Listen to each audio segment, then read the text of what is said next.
નમસ્કાર દોસ્તો, સુપરફાસ્ટ તાજા સમાચારમાં તમારું સ્વાગત છે। દેશ, દુનિયા અને ગુજરાતના તાજા, મોટા અને સૌથી મહત્વપૂર્ણ સમાચાર જાણીએ તે પહેલા તમે ચેનલમાં નવા હોય તો ચેનલને જરૂરથી સબસ્ક્રાઇબ કરીને વિડીયોને લાઇક કરી દેજો। સૌથી પહેલા દોસ્તો આપણે વાત કરીએ તો ગુજરાતમાં ફરી એકવાર ભારે વરસાદની આગાહી છે। તો ગુજરાતમાં મુસળધાર વરસાદ બાદ હવે 2 દિવસથી રાહત છે, પરંતુ હવે હવામાન વિભાગે 14 તારીખથી લઈને 16 સપ્ટેમ્બર દરમિયાન ભારે વરસાદનું યલો એલર્ટ જાહેર કર્યું છે। તો 14 સપ્ટેમ્બર સુધી હળવો છૂટાછવાયેલો વરસાદ વરસી શકે છે। તો આ સિવાય આગામી 4 દિવસ રાજ્યના તમામ જિલ્લાઓમાં હળવાથી મધ્યમ વરસાદની શક્યતા છે। તો શનિવારે સુરત, ડાંગ, નવસારી, વલસાડ, તાપી, દમણ, દાદરાનગર હવેલીમાં તેમજ રવિવારે છોટાઉદેપુર, નર્મદા સહિતના આ વિસ્તારોમાં ભારે વરસાદની સંભાવના છે।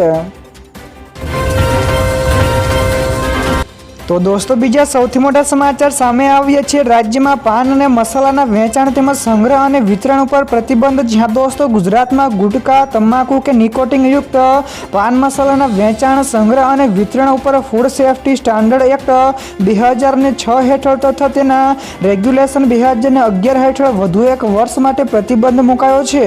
જ્યારે આ અંગે કમિશનર ઓફ ફૂડ સેફ્ટીના ખોરાક અને ઔષધ નિયમન તંત્ર દ્વારા માહિતી આપવામાં આવી છે કે કોઈપણ ખાદ્ય ચીજ વસ્તુઓમાં તમાકુ કે નિકોટિન ઉમેરવું એ પ્રતિબંધ છે।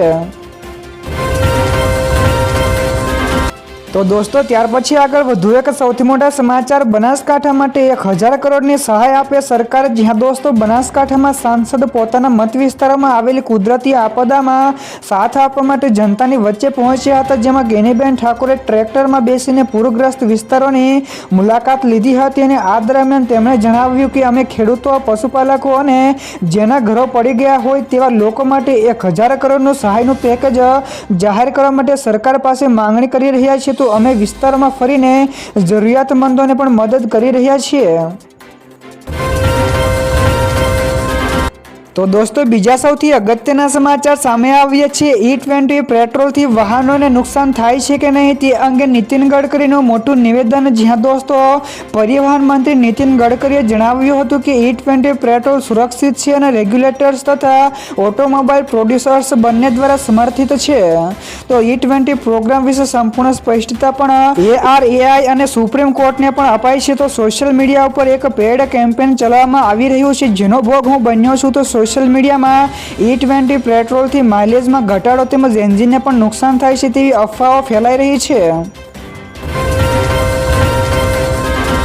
ત્યાર પછી દોસ્તો આગળ વધુ એક સૌથી અગત્યના સમાચાર। PF ધારકોને મળશે દિવાળીની મોટી ભેટ। જ્યાં દોસ્તો પ્રાઇવેટ સેક્ટરના લગભગ 8 કરોડ EPFO સભ્યો માટે દિવાળી પહેલા સારા સમાચાર છે। જેમાં સરકાર EPFO સભ્યોને PFનો લાભને સરળ બનાવવાની તૈયારીઓ કરી રહી છે। તો આવતા મહિનેથી EPFO 3.0ની પહેલ પણ વિચાર થશે। તો જેમાં સભ્યો ATM અથવા તો UPIના મારફતે PF ઉપાડી શકાશે તેમજ લઘુત્તમ પેન્શન પણ વધારવાની શક્યતા છે। તો હાલમાં તે ₹1000 થી પ્રતિ મહિનો છે, જ્યારે ટ્રેડ યુનિયનો તેને ₹2500 સુધી વધારવા માંગ કરી છે। તો EPFO સેન્ટ્રલ બોર્ડની બેઠક 10 અને 11 ઓક્ટોબરે યોજાશે। ત્યારબાદ દોસ્તો ફટાફટ આગળના બીજા સમાચારની વાત કરવામાં તો એલોન મસ્કની મોટી ભવિષ્યવાણી। જ્યાં દોસ્તો ટેસ્લાના CEO એલોન મસ્કે ચોંકાવનારો દાવો કર્યો છે, જેમાં 2026 સુધીમાં AI સામાન્ય માણસોથી વધારે સમજદાર બની જશે। તો તેમણે જણાવ્યું કે 2030 સુધીમાં AI એટલે કે આર્ટિફિશિયલ ઇન્ટેલિજન્સ દુનિયાના તમામ માનવોથી સ્માર્ટ બની જશે। તો ઘણા નિષ્ણાતો પણ પહેલાથી જ આગાહી કરી ચૂક્યા છે કે AI માનવ બુદ્ધિને પાછળ મૂકી દેશે અને સંભવિત રીતે તેને કાબુમાં પણ લઈ શકાશે। તો હાલ દરેક ટેક કંપની AI મોડેલો વિકસાવવામાં વ્યસ્ત છે અને ઝડપી પ્રગતિ માટે આ ભવિષ્યને નજીક પણ લાવી રહી છે।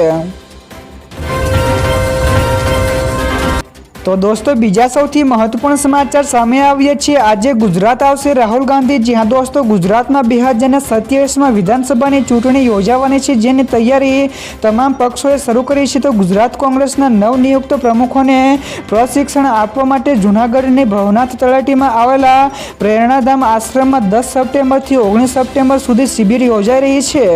તો આ શિબિરમાં 12 સપ્ટેમ્બરે રાહુલ ગાંધી જિલ્લા પ્રમુખોને રાજનીતિના પાઠો પણ શીખવશે અને આ સાથે જ આગામી ચૂંટણીઓમાં કોંગ્રેસને કેવી રીતે મજબૂત કરવી એ અંગેની પણ સૂચનાઓ આપશે।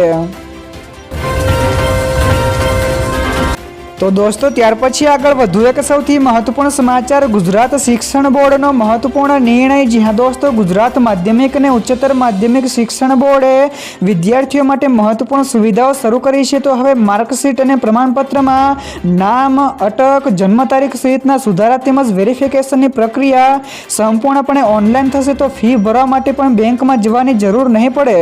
તો જેમાં QR code, UPI, net banking, debit card, credit card જેવા દ્વારા ચૂકવણી શક્ય બનશે। તો આ નિર્ણયથી વિદ્યાર્થીઓએ હવે ગાંધીનગર ધક્કા નહીં ખાવા પડે। ત્યાર પછી દોસ્તો આ સિવાયના બીજા સમાચારની ઝડપથી વાત કરવામાં આવે તો હવે હેલ્મેટ વગરના લોકોને નહીં પકડે પોલીસ। જી હા દોસ્તો, ગુજરાત સરકારે હેલ્મેટ ફરજિયાતના નિયમ સામેના વ્યાપક વિરોધ બાદ દંડની જગ્યાએ જાગૃતિ અભિયાન શરૂ કરવાનો નિર્ણય લીધો છે। તો હવે હેલ્મેટ વગર પકડાયેલા વાહન ચાલકોને પોલીસ ગુલાબ આપીને હેલ્મેટના ફાયદાઓ સમજાવશે। તો સુરત અને રાજકોટમાં ઉગ્ર વિરોધ અને ધારાસભ્યોની રજૂઆત બાદ આ નિર્ણય લેવામાં આવ્યો છે। તો સરકારનું માનવું છે કે દંડ કરતા પ્રેમપૂર્વક સમજાવવાથી લોકો સ્વૈચ્છિક રીતે કાયદાઓનું પાલન કરશે।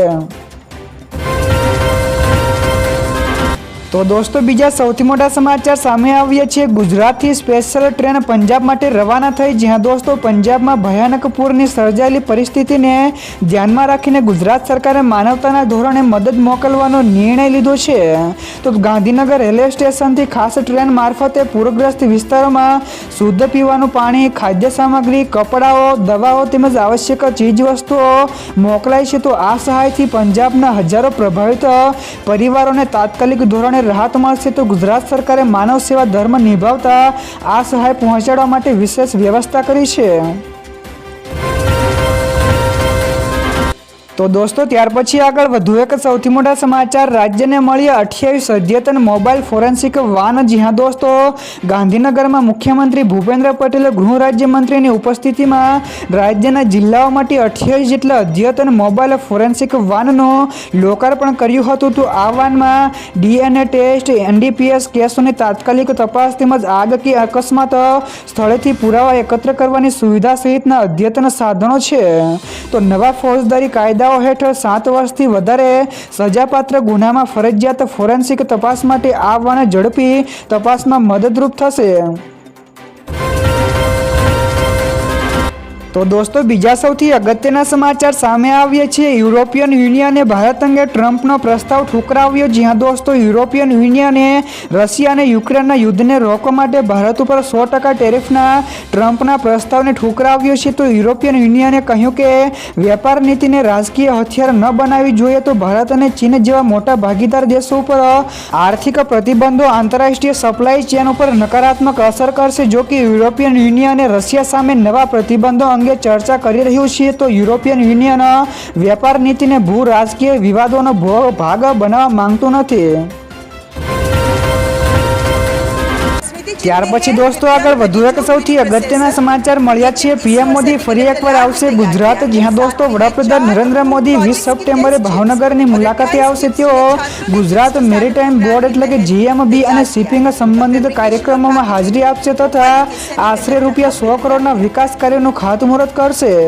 તો આ પ્રવાસને લઈને સ્થાનિક તંત્રે તૈયારીઓ પણ શરૂ કરી દીધી છે। તો મોદીના આગમનથી ભાવનગરમાં સુરક્ષા વ્યવસ્થા પણ કડક બનાવાઈ રહી છે। તો આ મુલાકાતથી પ્રદેશના બંદર વિકાસ તેમજ શિપિંગ ક્ષેત્રને પ્રોત્સાહન મળશે। ત્યારબાદ દોસ્તો ફટાફટ આગળના બીજા સમાચારની વાત કરવામાં આવે તો આયોજકો માટે નવરાત્રી SOP જાહેર કરાઈ। જી હા દોસ્તો, અમદાવાદમાં AMCના ફાયર વિભાગે નવરાત્રી માટે 32 મુદ્દાઓની SOP જાહેર કરી છે। તો ગરબા આયોજકોને ફરજિયાત ફાયર સેફટી સર્ટિફિકેટ ઓનલાઈન મેળવી અને તેની હાર્ડ કોપી 3 દિવસ પહેલાં જ જમાલપુર ફાયર સ્ટેશનમાં જમા કરાવવી પડશે। તો જેમાં ઇમરજન્સી એક્ઝિટ, રોડ ખુલ્લા રાખવો, પબ્લિક એડ્રેસ સિસ્ટમ, અગ્નિશામક સાધનો તથા જ્વલનશીલ પદાર્થોનો પ્રતિબંધો જેવી અનેક શરતો ફરજિયાત રહેશે। તો નિયમોનું પાલન ન કરનારા આયોજકોને મંજૂરી અપાશે નહીં।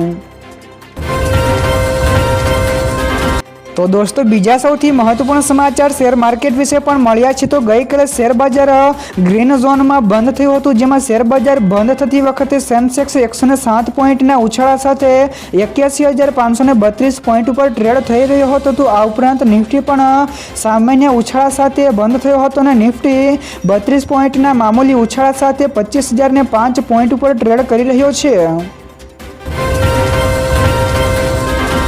ત્યારબાદ આગળ વધુ એક સૌથી મહત્વપૂર્ણ સમાચાર, ડોલર સામે રૂપિયો સર્વકાલીન તળિયે પહોંચ્યો. જ્યાં દોસ્તો ભારતીય રૂપિયો સતત ગગડી રહ્યો છે. તો ગઈકાલે ડોલર સામે ઘટીને રૂપિયો 88.44ના રેકોર્ડ બ્રેક નીચા સ્તરે પહોંચ્યો છે, જે ગયા શુક્રવારના રોજ 88.36ના સ્તરથી પણ નીચો છે.